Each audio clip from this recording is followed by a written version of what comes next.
Confiemos a un solo hombre los poderes del presidente de los Estados Unidos, del primer ministro de Gran Bretaña y del presidente del Consejo de la Unión Soviética. Añadámosle los poderes del Papa, del arzobispo de Canterbury y de la cabeza de la Iglesia Ortodoxa rusa. Finalmente, sumémosle la divina autoridad de nuestro propio Hijo de Dios y comenzaremos a entender lo que Hirohito significa para los japoneses, porque lo llaman el Emperador Dios.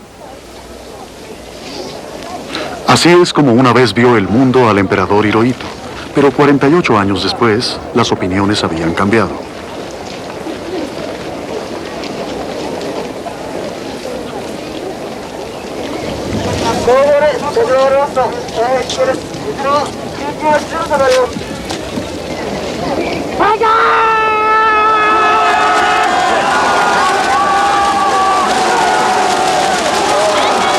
Ahora era un anciano caballero amable y con una benigna imagen paterna. En este su cumpleaños número 87, en su última aparición pública, no había ninguna duda del lazo místico afectivo que unía al emperador con su pueblo.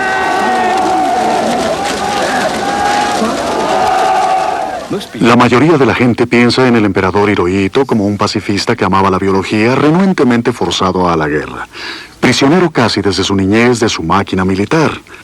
Pero hay muchísimas evidencias que demuestran que él no era en lo más mínimo el títere ni el pacifista que sus publicistas trataron de hacer creer.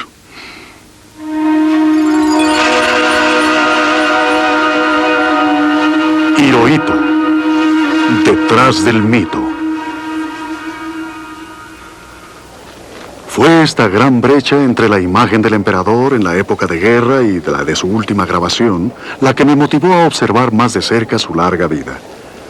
Por primera vez sentí interés por él cuando investigaba la vida de Puyi, el último emperador de China. Como los camaleones, Hirohito parecía asumir diferentes personalidades en diferentes épocas. Descubrí una inmensidad de detalles contradictorios en los documentos japoneses y en los registros históricos de Tokio que habían sido ignorados o tal vez deliberadamente pasados por alto.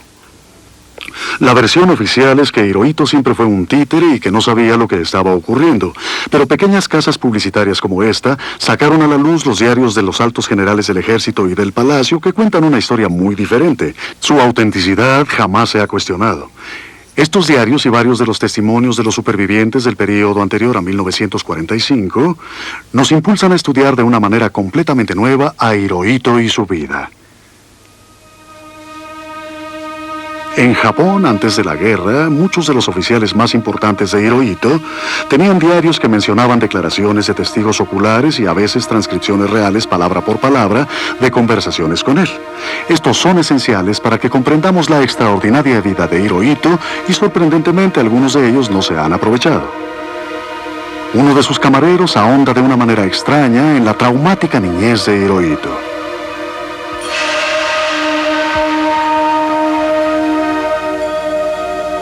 El joven príncipe tiene una mentalidad corcova. Sus reflejos son lentos, sus dedos torpes. Incluso abotonarse el uniforme le toma tiempo. Para mejorar su postura, el príncipe se ve obligado a sentarse en una silla especial durante horas. El gran maestro de la casa también está preocupado por su vista. Para mejorarla, el príncipe se ve obligado a fijar la mirada en el horizonte diariamente. El doctor de la corte quiere que utilice anteojos, pero el gran maestro se niega. Dice que difícilmente puede imaginarse al futuro emperador del Japón usando gafas.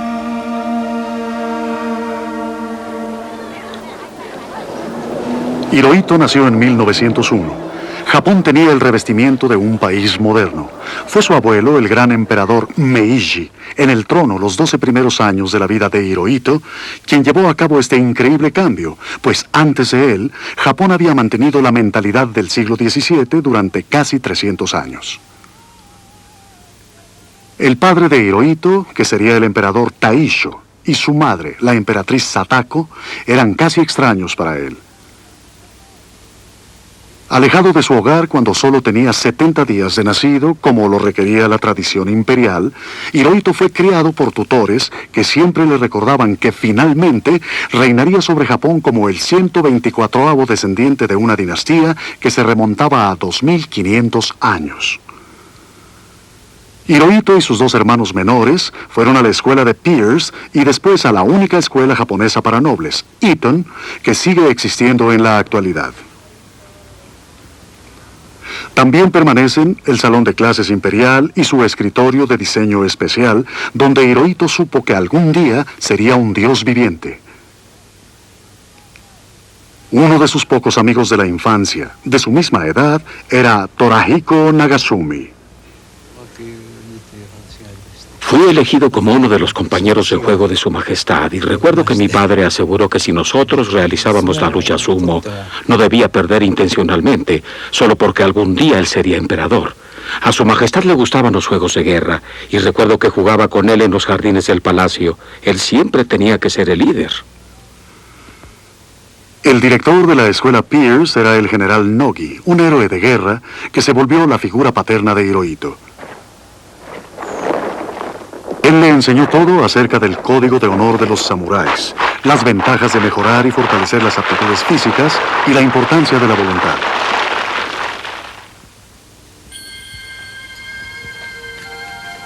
El joven Hirohito acababa de saber que su abuelo, el emperador Meiji, había muerto. El día anterior al funeral del emperador Meiji, Nogi llamó al joven príncipe a su estudio y le dijo: ahora que eres el príncipe heredero, debes trabajar más duro.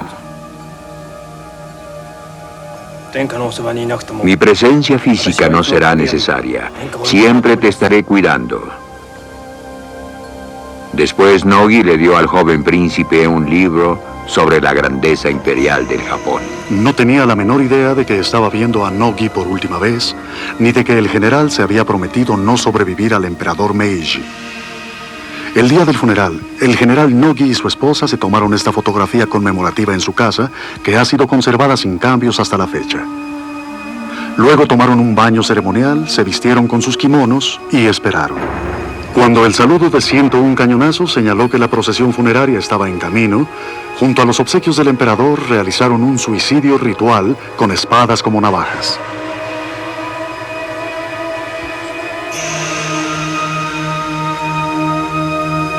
Al escuchar la noticia de la muerte del general Nogi, todo lo que el príncipe heredero dijo fue: Japón ha sufrido una lamentable pérdida.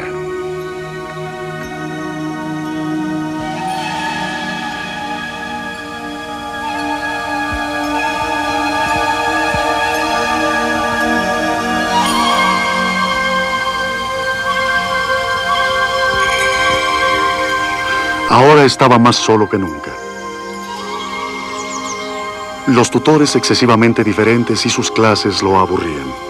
Prefería los insectos, las plantas, las mariposas.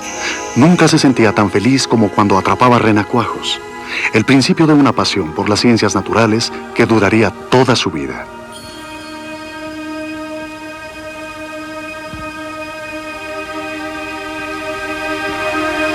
Pero incluso estos pasatiempos intensamente privados estaban restringidos por el protocolo. Oficiales con chisteras y levitas lo acompañaban a todos lados.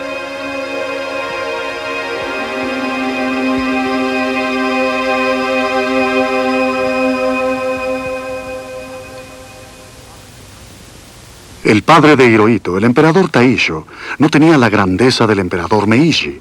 Era un severo bebedor y mujeriego que apenas veía a su hijo. Pero en una ocasión emborrachó al joven Hirohito con sake y en otra le envió al pequeño de 11 años una concubina para que lo iniciara sexualmente.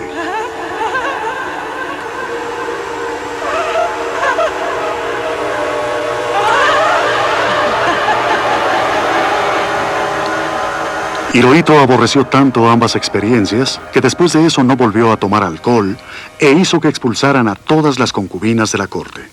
Descubrió que su padre estaba dando crecientes señales de inestabilidad mental. Este secreto, también guardado, se volvió del conocimiento público al inaugurarse el Parlamento en 1915. En lugar de leer su discurso preparado, enrolló el papel formando un telescopio y escudriñó interminablemente a los extrañados miembros de la asamblea allí reunidos. La noticia de la enfermedad de Taisho se propagó por todo Japón. Hirohito, que seguía siendo un estudiante de solo 15 años, empezó a asumir la mayoría de los deberes del emperador, mientras que Taisho era enviado a unas vacaciones que durarían el resto de su vida. 3 años más tarde, su madre decidió que ya que muy pronto sería regente, debía casarse lo antes posible. Las candidatas más adecuadas fueron invitadas al palacio, sin saber que eran observadas por Hirohito y su madre. Eran las hijas de los pocos clanes de aristócratas que podían casarse con la familia imperial. Rechazando a la más bonita y la más vivaz, Hirohito eligió a Nagako, una amiga de la infancia. Ella tuvo que pasar innumerables exámenes. Los doctores incluso midieron sus caderas. El protocolo señalaba que debía ser un galanteo singularmente formal. Rara vez se vieron en los siguientes 4 años y su único encuentro romántico fue un paseo por los jardines del palacio.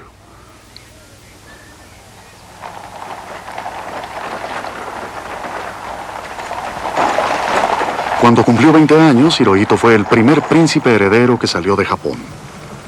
Fue a un paseo de 6 meses por Europa. Su viaje debía simbolizar la ventana de Japón abierta al mundo exterior.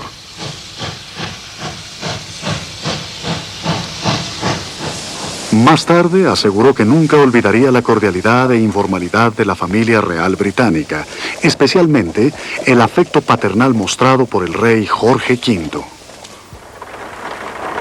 Comparado con Japón, dijo a sus ayudantes, allá había una democracia genuina sin distinción de clases. En su ancianidad diría que esos habían sido los días más felices de su vida. Hirohito atrapa un pez en Escocia.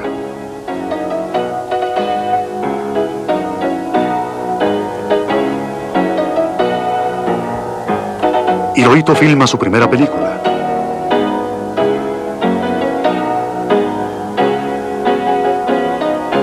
Hirohito conoce a Lloyd George.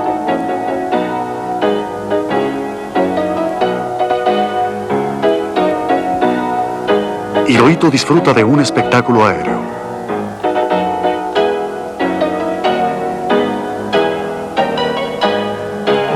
Hirohito visita Francia.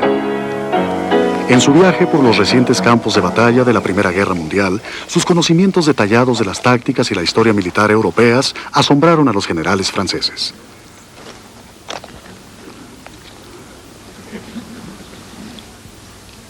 Hirohito regresó a Japón con una predilección hacia la música occidental y con un nuevo grupo de héroes. En su estudio estaban los bustos de Darwin, el científico, Lincoln, el estadista, y ahora, adquirida en París, la efigie del genio militar, Napoleón.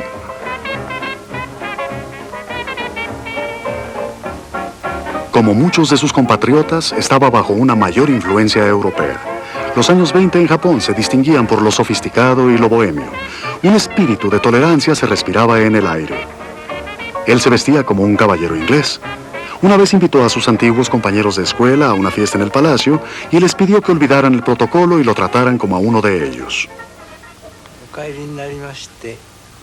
A su regreso, fui invitado a una fiesta en palacio. Su viaje por Europa amplió su experiencia y se veía más alto. El carácter tolerante y cosmopolita no duró mucho. El final de la era dorada de Japón coincidió con el matrimonio de Hirohito. Era una pareja amorosa, pero Nagako tenía un problema. Sus primeros 3 bebés fueron niñas que no podían heredar el trono. Los oficiales del palacio sugerían que ella debía mantenerse al margen, mientras él tenía un hijo varón con una concubina. Para la tranquilidad de Hirohito y de Japón, su 4.º hijo fue un bebé, Akihito. Hirohito era ahora emperador. Su padre, Taisho, había fallecido en 1926. Para alejar de la mente del pueblo las grandes dificultades económicas, la entronización se convirtió en una gran celebración. En las primeras ceremonias en Kioto, Hirohito ofició como el sacerdote supremo del sintoísmo, la religión nacional. Cuando terminó ya era un dios viviente.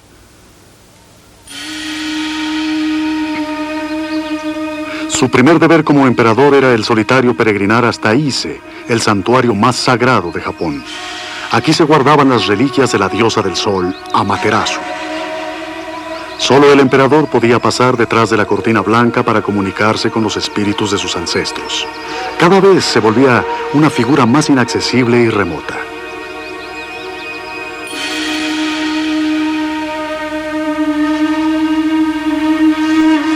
Cada nuevo emperador introducía una nueva era en el calendario, dándole su toque especial.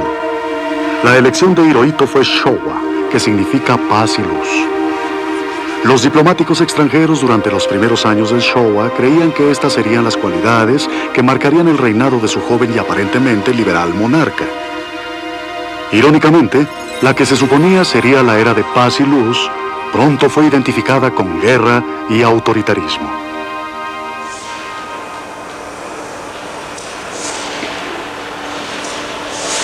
Para entonces, a principios de los 30, Japón se había vuelto un poder militar de primera categoría, pero esto solo se consiguió con austeridad y estrechez. Debido al hundimiento económico del mundo, los estándares de vida de los trabajadores japoneses habían bajado. Los militares acusaban a los conglomerados industriales y a las potencias extranjeras. Creían que Japón tenía un derecho divino de colonizar a su vecino China y que solo eso restauraría la prosperidad y grandeza de Japón. Bajo un emperador al principio ligeramente reticente, Japón invadió Manchuria al norte de China en 1931, convirtiéndola en su satélite industrial. Puyi, el último emperador de China, se volvió el hombre de Hirohito en Manchuria y uno de los traidores más despreciados en el mundo. En Tokio, el emperador de Japón se reúne con el emperador de Manchukuo. Kang Te es recibido con la ceremonia más estricta y presentado al cuerpo diplomático personalmente por el emperador de Japón.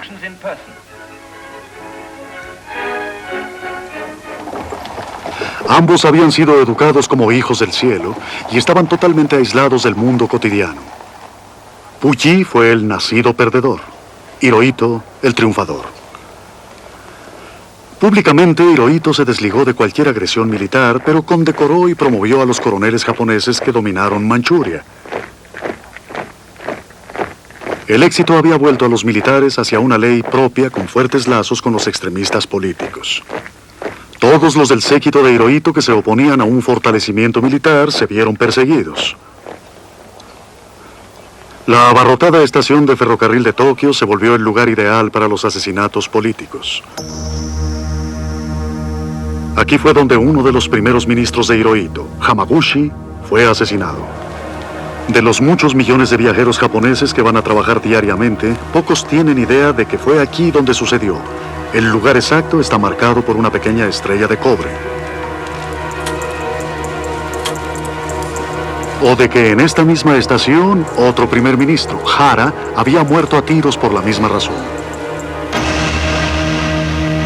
En febrero de 1936, oficiales subalternos del ejército organizaron un golpe de estado en el centro de Tokio, asesinando a algunos de los ministros del gabinete de Hirohito y altos oficiales del palacio.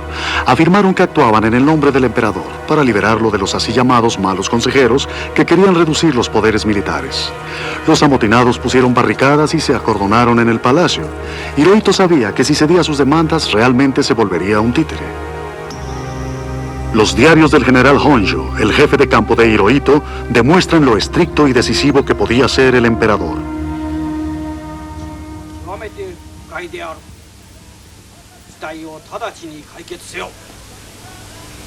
Nunca había visto al emperador tan enfadado. Me dijo que el incidente debía terminar lo más rápido posible. Traté de explicarle que los activistas solo pensaban en el bien de la nación. No activistas, rebeldes, dijo el emperador.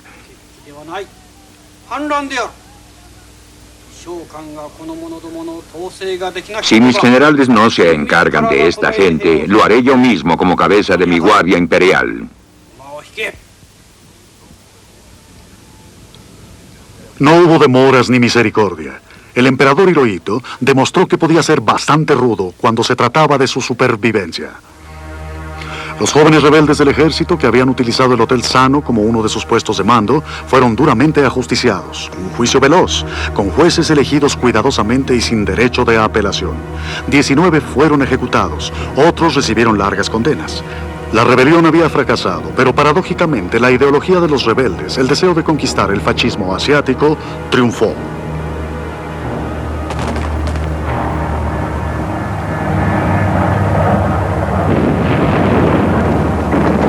Hirohito consideró que la única manera de evitar más golpes de estado internos era darle a su ejército mano libre en China.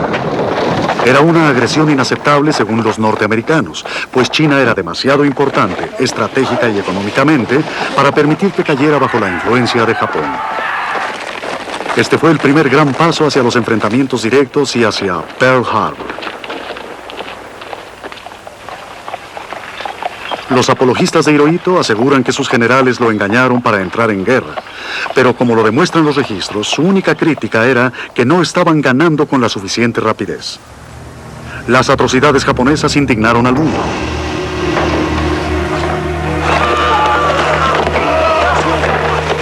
La peor ocurrió en Nankín, cerca de Shanghái, donde decenas de miles de civiles, incluyendo mujeres y niños, fueron masacrados. Uno de los jefes militares era un tío de Hirohito, el príncipe Asaka. Hirohito recibió informes detallados regularmente desde el frente en China, en su nuevo cuartel general dentro del palacio, y vio al príncipe Asaka varias veces cuando regresó a Tokio. Es difícil creer que el emperador no sabía lo que estaba sucediendo.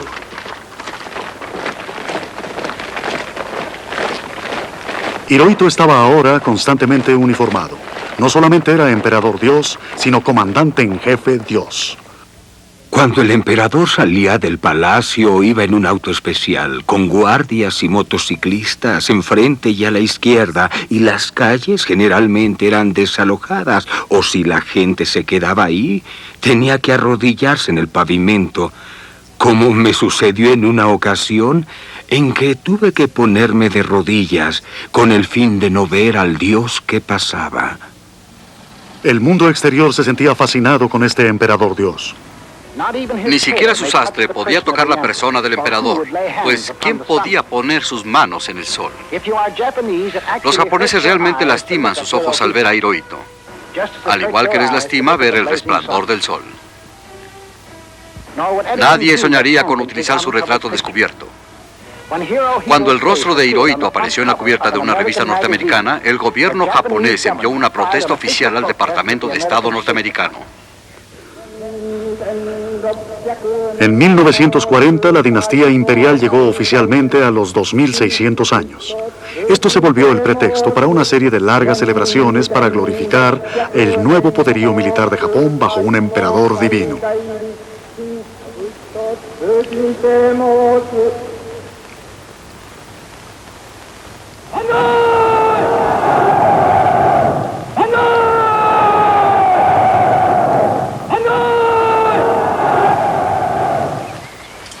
La religión nacional, el sintoísmo, fue utilizada para acentuar el lazo místico entre el emperador y su pueblo y la superioridad innata del Japón.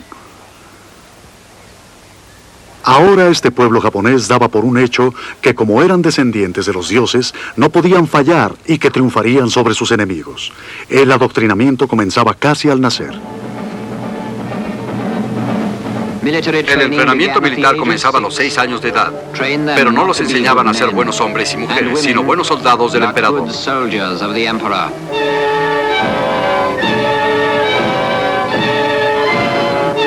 La atención mundial se enfocó no solo en el inmenso ejército japonés, sino en su flota, ahora bastante más grande que la Marina de Estados Unidos. Como precaución, Norteamérica prohibió las ventas de petróleo a Japón y le siguieron otros embargos europeos. Era un círculo vicioso. Mientras más se preparaba Japón para la guerra, más petróleo necesitaba. Pero después del embargo norteamericano, el único petróleo disponible estaba en las Indias Orientales holandesas, ahora Indonesia, y obtenerlo significaba entrar en guerra. Los consejeros militares del emperador Hirohito le decían que mientras más se tardaran, más débiles serían, pues las reservas se agotarían en poco tiempo. Como las materias primas, incluyendo el petróleo, solo se podían obtener ahora por la fuerza, Japón se preparó para ocupar toda Asia. Los líderes militares de Japón estaban conscientes de que Estados Unidos no permanecería inmutable. Sabían que antes de poder moverse, debían hundir la flota de Estados Unidos en el Pacífico. Había también otras razones para la invasión militar de Japón a Asia. Japón afirmaba que estaba siendo estrangulado económicamente como resultado de los embargos de las hostiles potencias occidentales. Y esta maniobra de propaganda estaba destinada a justificar la agresión japonesa. La actitud total del emperador en los días de la preguerra solo puede entenderse si recordamos las circunstancias internacionales. Hitler había comenzado a esculpir el mundo con nuevas fronteras y nuevos países. Y los japoneses estaban fascinados con lo que estaba sucediendo en Europa. Y habían decidido estar ahí en el último día del proceso de creación. Japón quería su parte del nuevo mundo. La versión oficial japonesa era que Hirohito no tenía ningún conocimiento previo sobre lo de Pearl Harbor y que era, en último caso, incapaz de evitarlo. Los hechos, según descubrí, señalan una historia diferente. Como lo demuestran los diarios del general Sugiyama, jefe de personal del ejército armado de Hirohito, el emperador se reunió con sus almirantes y generales en este palacio. Hablaron y discutieron interminablemente y finalmente decidieron lo de Pearl Harbor.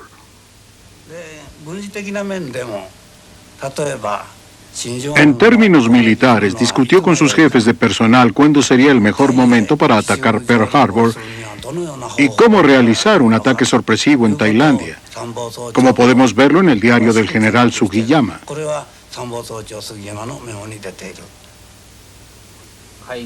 El emperador preguntó, ¿cuál es el día señalado para la Marina?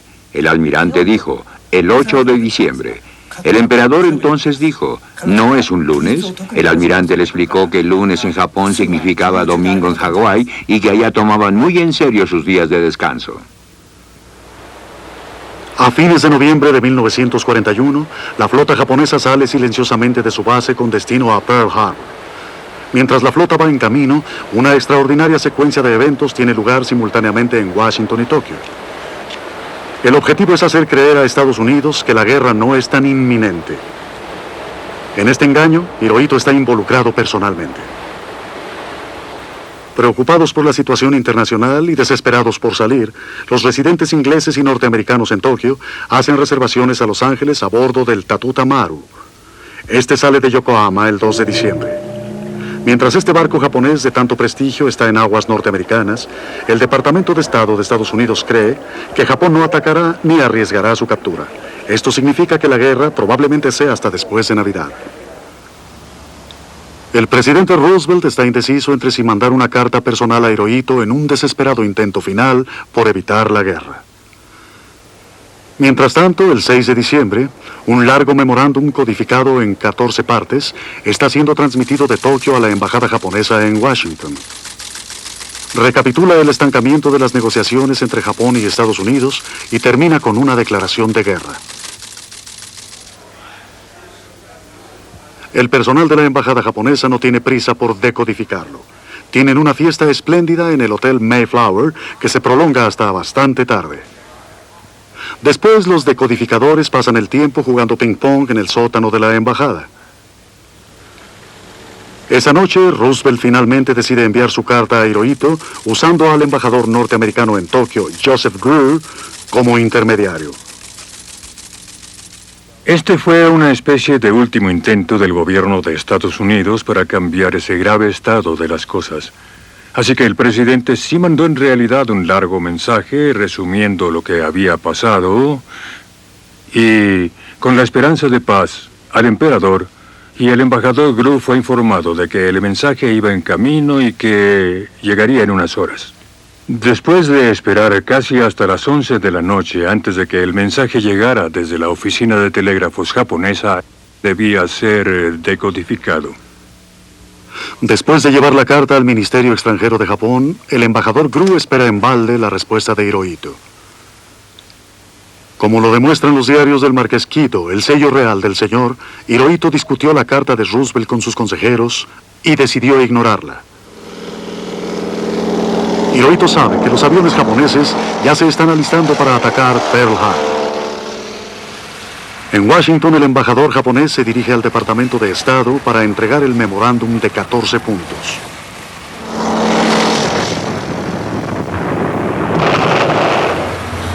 Mientras va en camino, las bombas japonesas caen sobre Pearl Harbor y la flota norteamericana es hundida. En el Departamento de Estado, el embajador japonés asegura que no pudo llegar antes con la declaración de guerra a Pearl Harbor debido a demoras de decodificación. Los Estados Unidos de América fueron atacados repentina y deliberadamente por fuerzas navales y aéreas del Imperio japonés.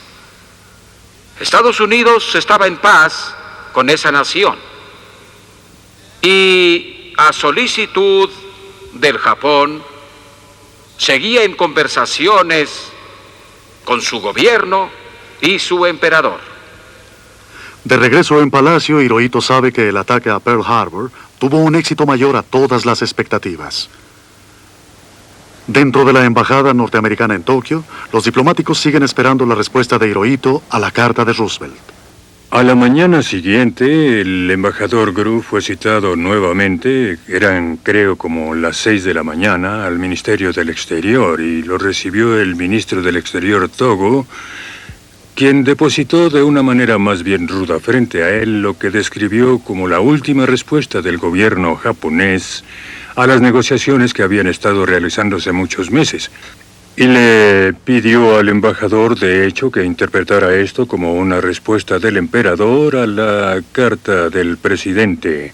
Y ese fue el final de la junta, excepto que Togo le dijo a Grue cosas bonitas acerca de su cooperación trabajando juntos por la paz.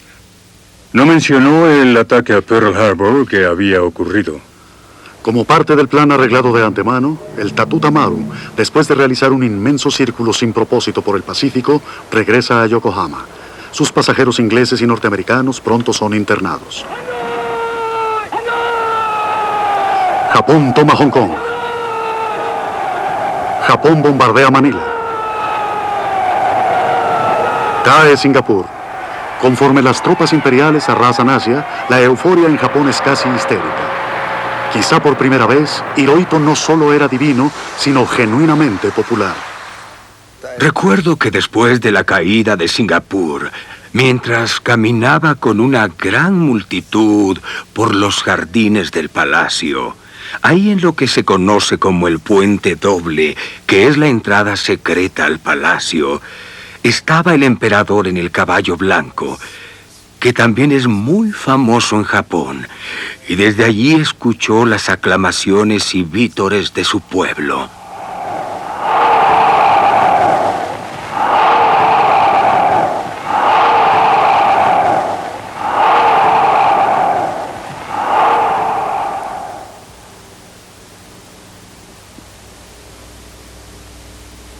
El emperador sonreía francamente y lloraba de emoción.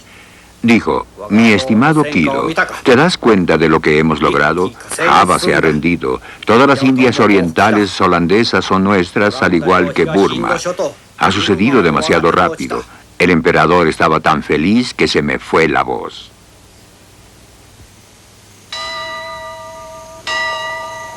Solo 3 meses después de Pearl Harbor, había decenas de miles de prisioneros de guerra norteamericanos, ingleses y holandeses en manos de los japoneses. Todos tenían que desfilar diariamente frente a un retrato de Hirohito. Norteamérica regresó el golpe con el ataque aéreo del general Doolittle a Tokio. Hirohito aceptó las demandas de sus generales de que los aviadores capturados fueran tratados como criminales de guerra. Todos fueron torturados y ejecutados. Él podía haber reducido sus sentencias, pero no lo hizo. Siguió una oleada de propaganda implacable al respecto. Venganza, nada menos. Observen cuidadosamente a este hombre. Él es el emperador de Japón, cuyas fuerzas han cometido pasmosas atrocidades contra las tropas británicas, las chinas y su imperio, y contra los civiles, hombres y mujeres en Hong Kong. Estos son los canallas que maniataron e hirieron con bayonetas a nuestros soldados indefensos en sus manos. Si estas escenas sirven para encender la llama de venganza a través del mundo civilizado, habrán logrado su propósito. Hagamos que el grito sea venganza, venganza sangrienta. La voz de Inglaterra. Se dice que los problemas siempre vienen de 3 en 3. Observemos más de cerca a este trío. Recuerden estos rostros. Si alguna vez los ven, no duden. Junto con Mussolini y Hitler, era ahora uno de los hombres más odiados del mundo. Alemania era ahora uno de los aliados más cercanos de Japón. El emperador me preguntó si había escuchado las últimas noticias. Los alemanes, dijo, no solo habían tomado Tobruk, habían capturado Sindh y Barrani y ya estaban en camino a Alejandría. El emperador dijo que quería enviarle un telegrama de felicitación a Hitler para celebrar su victoria. Más tarde le dijimos a su majestad que eso no sería muy sabio, ya que Hitler no le había mandado ningún cable de felicitación por nuestras victorias. Pero la ola de guerra muy pronto se volvió contra Japón. Los ataques norteamericanos en las islas del Pacífico destruyeron más aviones de los que Japón podía reponer. Gradualmente la euforia dio lugar a un inquieto espíritu defensivo. Como lo muestran los diarios de Kido, Hirohito siguió impávido, urgiendo a sus generales a la victoria. Los ataques aéreos norteamericanos llevaron la realidad de la guerra a todos los hogares, a pesar de los comunicados oficiales japoneses de estar tranquilos. Realizaron el primer golpe aéreo de Norteamérica contra el corazón de la capital japonesa, en donde la resistencia era incapaz de satisfacer las necesidades del momento. Los blancos militares fueron elegidos. El Palacio Imperial fue evitado. El gobierno de Estados Unidos había decidido que no debíamos bombardear el Palacio del Emperador. Fue una decisión fácil de tomar, pues el embajador Gru y otros para entonces estaban señalando la importancia de permitir al pueblo japonés retener al emperador después de la guerra, e incluso haberle causado algún daño al emperador habría desencadenado a los japoneses como un nido de avispas, aumentando así su fervor por la guerra. Hirohito empezó a pasar más tiempo bajo su refugio antiaéreo en su palacio, construido como una inmensa bóveda de seguridad con muros de hormigón de 10 metros de espesor. Cada familia que sufría pérdidas recibía un mensaje de condolencia de la emperatriz. Conforme aumentaron los decesos y sus cenizas regresaron en cantidades cada vez mayores, la propaganda militar deliberadamente fortalecía el nexo místico entre el emperador y sus soldados.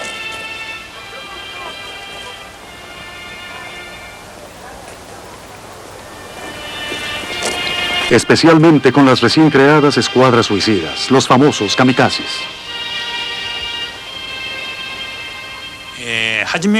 Los primeros pilotos que salieron atacaron voluntariamente sin ninguna ceremonia. Sin embargo, cuando los ataques de los suicidas comenzaron a operarse desde Japón, el número de ataques aumentó y también la necesidad de más pilotos.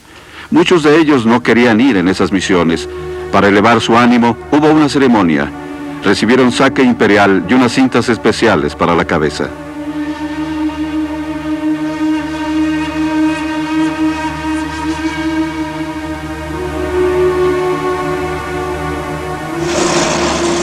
Salieron a su misión pensando que era su deber morir por el emperador.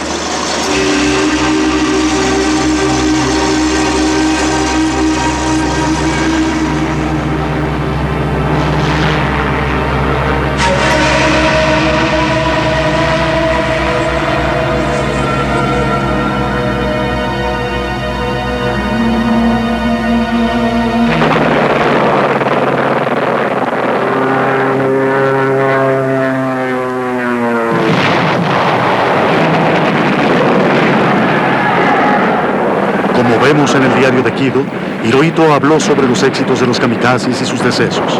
Me pregunto si era necesario, dijo, pero ciertamente hicieron un magnífico trabajo.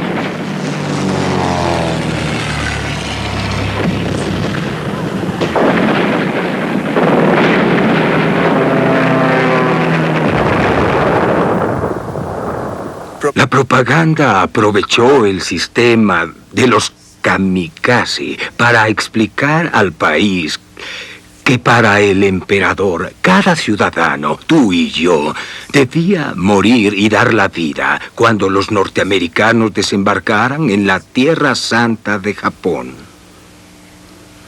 Las fuerzas norteamericanas se estaban acercando.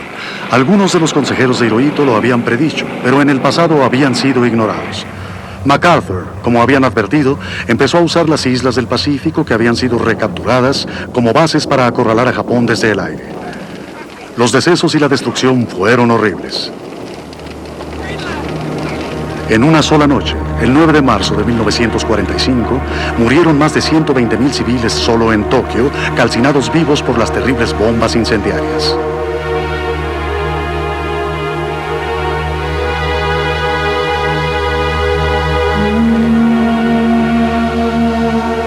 El palacio del emperador sufrió daños accidentalmente.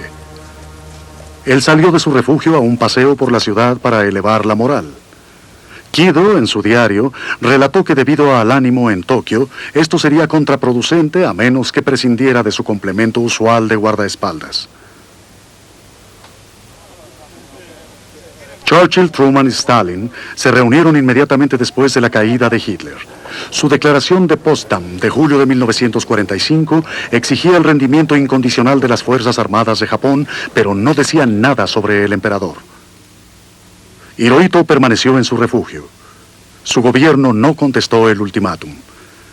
Estaba menos interesado en los decesos de los civiles que en que continuara el estatus divino del emperador aún en la derrota. 7 días después, el 6 de agosto, cayó la bomba atómica en Hiroshima. Truman había esperado lo más posible la respuesta.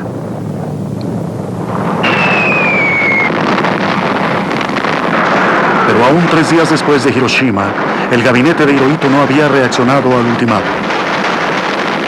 Ahora la Unión Soviética entró a la guerra contra Japón y Truman soltó otra bomba atómica, esta vez en Nagasaki.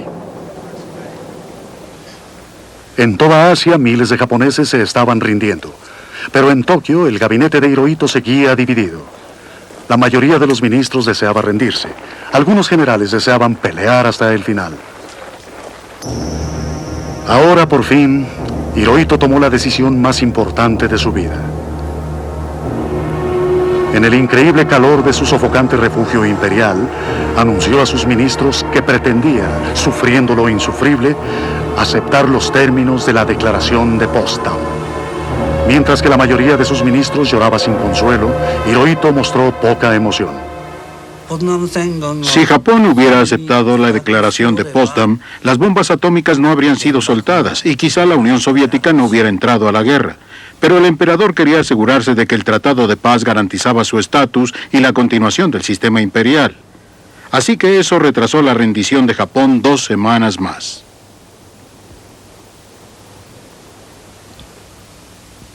Hirohito salió de su refugio para informar su decisión al pueblo. Shizuto Haruna fue uno de los que asistió al palacio para grabar el discurso de rendición del emperador.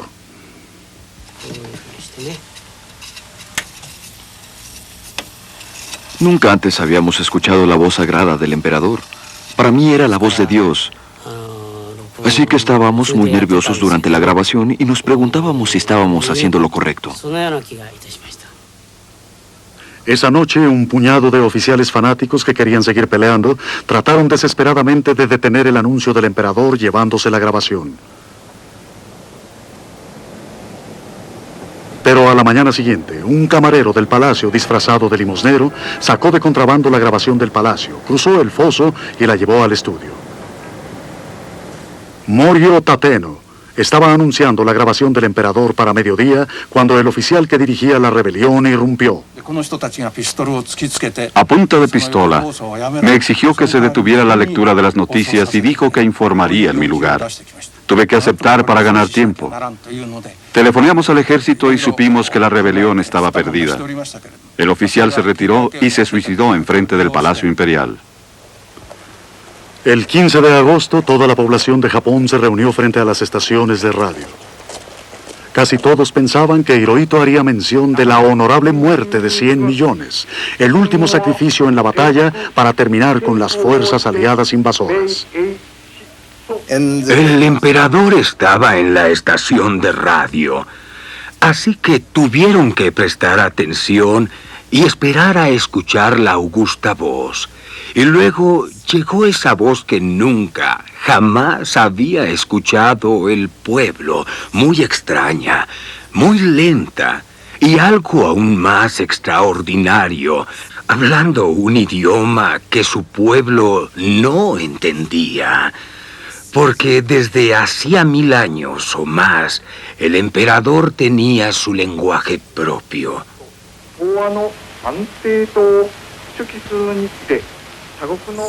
Y algunos adivinaron lo que era, que no era una petición de batalla, pero tuvieron que poner en la radio a un vocero de la Armada que llegó y repentinamente, en un idioma claro, tradujo o explicó lo que pasaba. Muchachos, se acabó.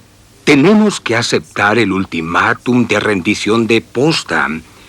Y solo entonces la gente comenzó a llorar, a entender lo que pasaba.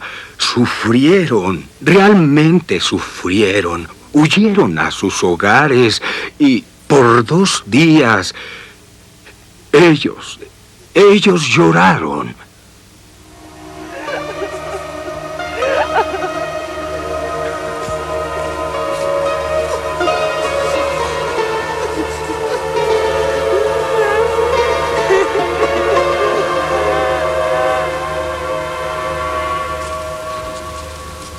El ministro imperial del Interior ordenó que todos los documentos oficiales que incriminaran al emperador fueran destruidos antes de que llegaran los norteamericanos. Ahora invito a los representantes del emperador del Japón y del gobierno japonés y del cuartel general imperial del Japón a firmar el instrumento de rendición en los lugares indicados. Ni Hirohito ni ningún otro miembro de la familia imperial asistió, ni se vio obligado a firmar. El emperador ya se estaba alejando de sus ministros y generales. Pocos días después, Hirohito salió del palacio para visitar la tumba de su padre, el emperador Taisho, para disculparse por perder la guerra. Esta fue la última vez que fue visto con uniforme militar.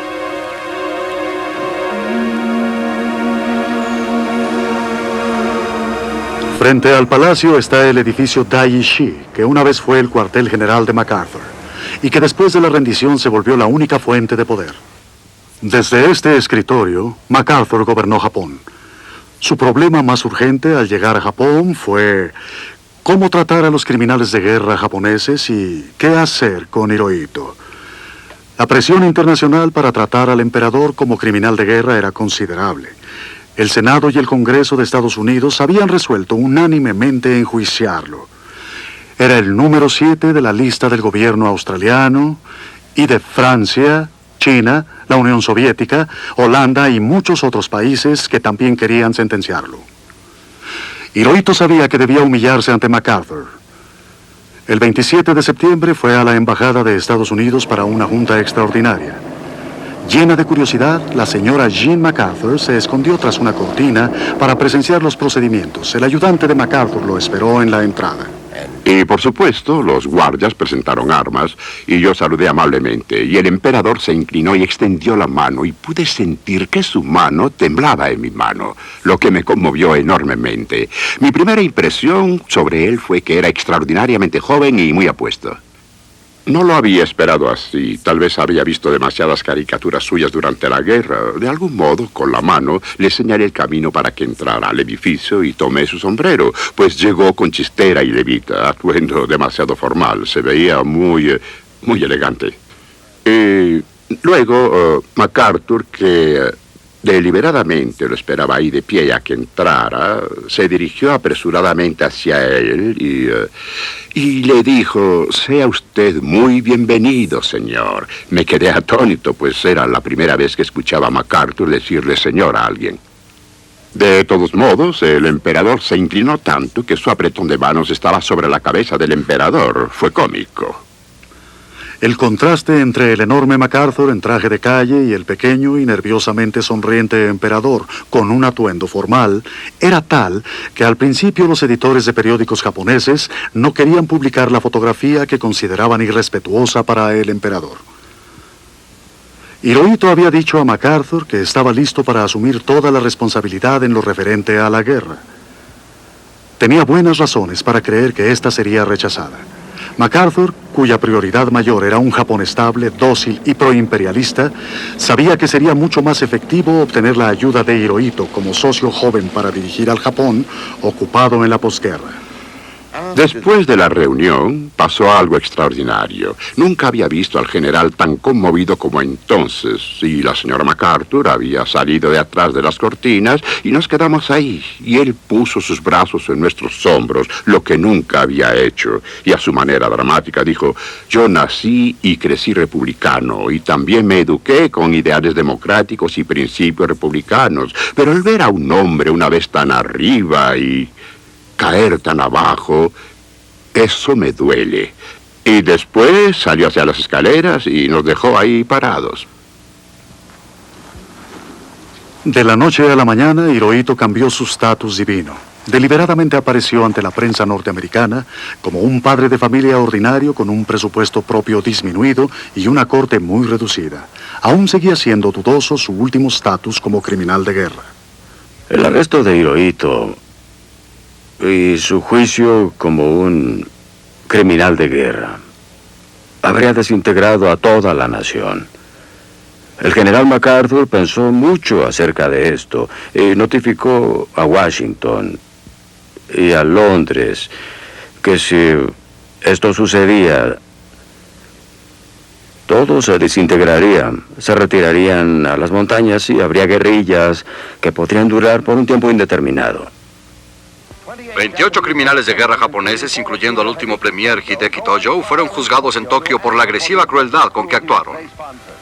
El juicio podría compararse al de los lores nazis de la guerra en Nuremberg, y los prisioneros fueron acusados de crímenes contra la humanidad y la paz, y finalmente por asesinato. La ausencia más notoria, por supuesto, fue la del mismo Hirohito y la de cualquier miembro de la familia imperial. Esto redujo mucho la credibilidad del tribunal ante los ojos de muchos jueces y abogados del juicio. El emperador Hirohito era objeto de un interés especial antes de salir de Estados Unidos. Hasta el momento de nuestra partida, la idea general del tribunal en lo que se refería a Estados Unidos, nosotros éramos 16, era que él era el primero de la lista considerado para juicio. Pero una carta enviada por correo aéreo indicaba lo contrario. Venía de la Casa Blanca del presidente Truman para nuestro jefe de misión, Joe Keenan, que más tarde se volvería el jefe de procesamiento del Tribunal Internacional para el Lejano Oriente, que realizó los juicios. Me avisaron personalmente que no intentara interrogar a nadie de la familia real. Muchos de los altos consejeros de Hirohito fueron enjuiciados. El príncipe Konoye, una vez su mejor amigo y 3 veces primer ministro, se suicidó antes que enfrentarse a la corte o implicar al emperador. Lo mismo hizo el general Sugiyama, su jefe de personal, y su último ayudante de campo, el general Honjo. Solo sus diarios sobrevivieron. Siento que el emperador debía haber sido juzgado desde el punto de vista de un abogado.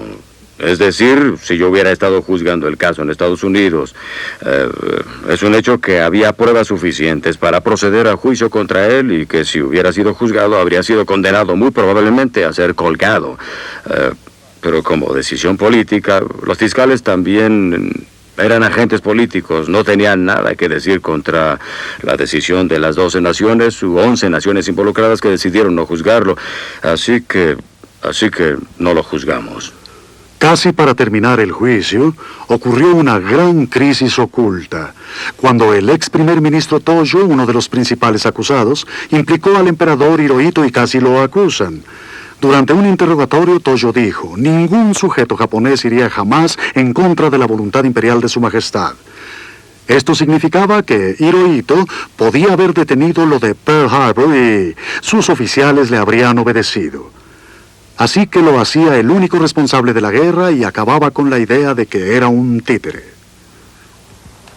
Al día siguiente, los ayudantes del emperador se reunieron en el palacio con el fiscal principal de Estados Unidos para discutir de qué forma podían sacar a Hirohito del problema. Se decidió que un emisario del palacio debía venir aquí, a la cárcel de Sugano, y hacer que Tojo se retractara. Se rehusó al principio y solo cambió de idea después de mucha presión en nombre del emperador. En un interrogatorio totalmente manejado por el Estado, Tojo juró que el emperador siempre había sido un hombre de paz y que nunca había querido la guerra. Esto no le hizo ningún bien a Tojo. Él y otros 6 fueron sentenciados a morir ahorcados. Para demostrar que no sentía ninguna responsabilidad por sus actos, Hirohito envió un mensaje a MacArthur para decirle que no se preocupara, pues no tenía intenciones de renunciar.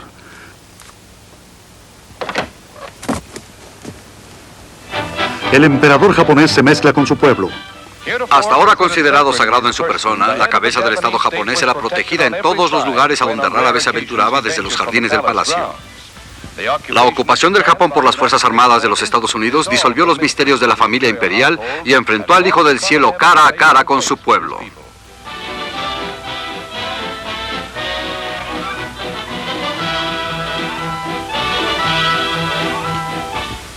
En esta ocasión sin precedentes, Hirohito conversó con muchos de sus súbditos, muy diferente de los días en que su pueblo tenía prohibido ver su sagrada presencia. Así que fue la primera vez que el emperador salió a las calles y enfrentó al pueblo cara a cara y visitó fábricas, minas y tuvo que hacer preguntas directas a las personas, y eso no tuvo precedentes.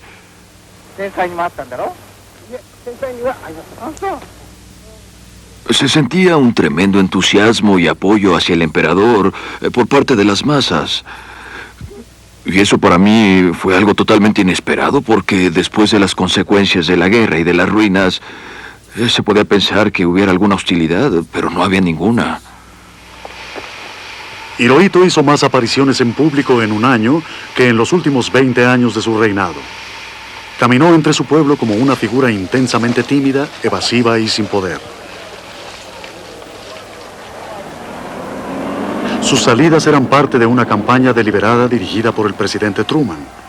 Un mandato de Washington para MacArthur decía: tiene orden de ayudar secretamente a popularizar y humanizar al emperador. Esto no debe saberlo el pueblo japonés.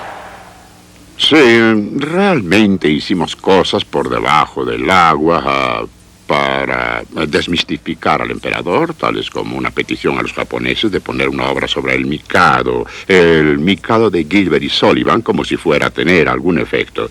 Motivamos este tipo de cosas, pero no dieron ningún resultado. El emperador era impenetrable. Hirohito se volvió un monarca puramente ceremonial.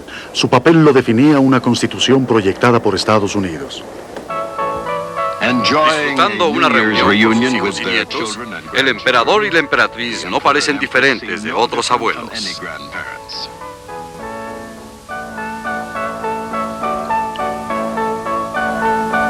Cuando finalmente volvió a estar bajo los reflectores internacionales, en los años 70, su imagen, como lo proyectó el gobierno japonés, era la de un ordinario hombre de familia de la clase media y de un científico natural.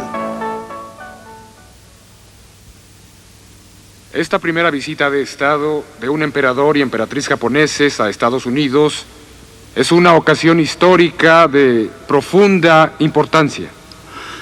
Hirohito, al igual que Japón, se había convertido en alguien respetable, su imagen benigna, su pasado olvidado. En Disneylandia recibió el saludo de Mickey Mouse.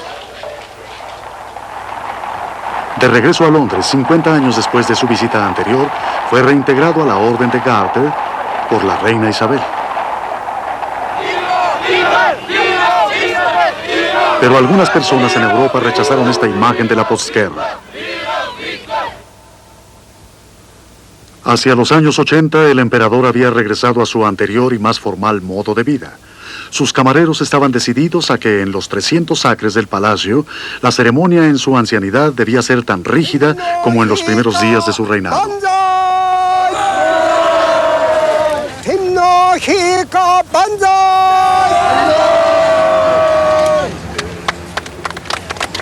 Para los ancianos, Hirohito era alguien con quien habían compartido sus penosas experiencias de guerra y quien puso fin a la misma. Los libros de historia de Japón evitaban cualquier mención de su papel en la guerra, por lo que los jóvenes no sabían nada sobre su verdadero pasado. Se supone que la sociedad japonesa es una sociedad democrática, abierta y muy libre, pero sigue habiendo algunos tabúes. que significan que no debemos hablar acerca del emperador y de la familia del emperador o del sistema imperial abiertamente, particularmente de lo que el emperador Hirohito hizo en el pasado y precisamente de cómo empezó la guerra y de qué clase de responsabilidad tenía de haberla comenzado. En Japón, escribir sobre la responsabilidad del emperador Hirohito en la guerra es muy difícil, aunque sea basado en algún hecho histórico. Si insistimos en hacerlo, es seguro que nos perseguirá el ala derecha.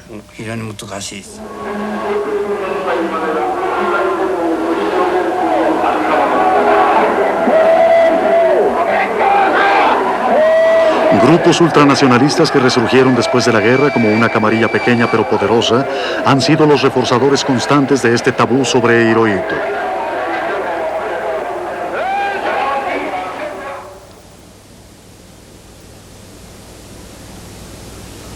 Pero no solo los extremistas lloran su muerte. La pena de que termine la era de Showa es general. La pregunta que yo me hago es, ¿a cuál Hirohito llora su pueblo? ¿Al una vez Dios viviente, símbolo del Japón orgulloso, insular e imperial? ¿Al comandante en jefe que permitió que su país fuera conducido a una guerra desastrosa? ¿O lloran al benigno hombre de familia, símbolo de la recuperación de un Japón próspero de alta tecnología que dio la impresión de que no tenía nada que ver con el agresivo pasado? No hay duda en mi mente de que esta imagen inocente del Hirohito de la postguerra es la que la mayoría de los japoneses quiere perpetuar, incluso si eso significa reescribir considerablemente la historia. Como sabemos ahora, su papel durante los 63 años de su reinado fue muy complejo. Su imagen inocente es solo una de sus muchas encarnaciones.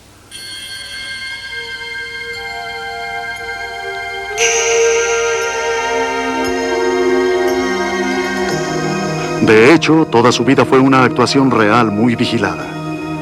A pesar de la existencia de su propio diario, el registro diario de sus camareros sobre sus actividades, todos momentos amorosamente guardados, es difícil que tengamos acceso a ellos o que sepamos toda la verdad.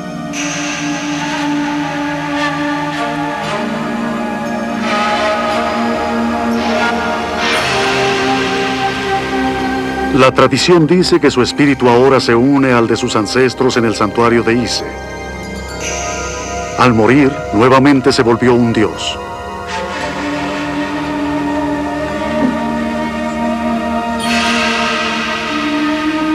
Así como ningún mortal puede atravesar la cortina blanca del santuario, nosotros nunca sabremos cómo se veía Hirohito a sí mismo.